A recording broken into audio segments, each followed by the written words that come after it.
Let's talk about the news conference today. All of a sudden, it was canceled. The family that George Zimmerman helped didn't want to go forward at the news conference. I know you were involved in getting that together. What happened? Well, unfortunately, you know, an event happened last week where George just did what, quite honestly, George does in any good Samaritan.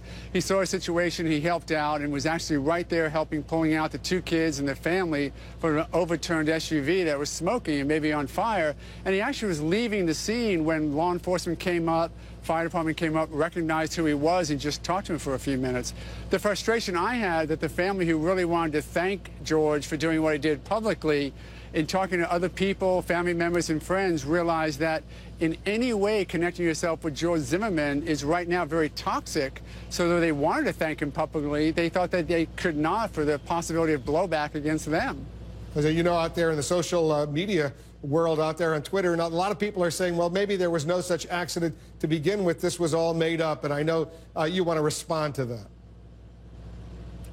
Absolutely. Law enforcement was the first people on scene, and they noticed George Zimmerman, and there was a report documenting that he was there. The Public Information Officer for Seminole County Sheriff's Office put out 2 press releases, both documenting that George Zimmerman was there, and the fire department identified and recognized him, as did the family members who identified him, as did an African-American male who also stopped and recognized George and said he was praying for him. So the idea that this was made up is just the same people who refuse to accept the jury's verdict, just want to be angry, just want to hate George Zimmerman, are still going to them. Even if we had a videotape of the accident, they would still say it was made up. So we can't really respond to people who just don't want to listen to the truth.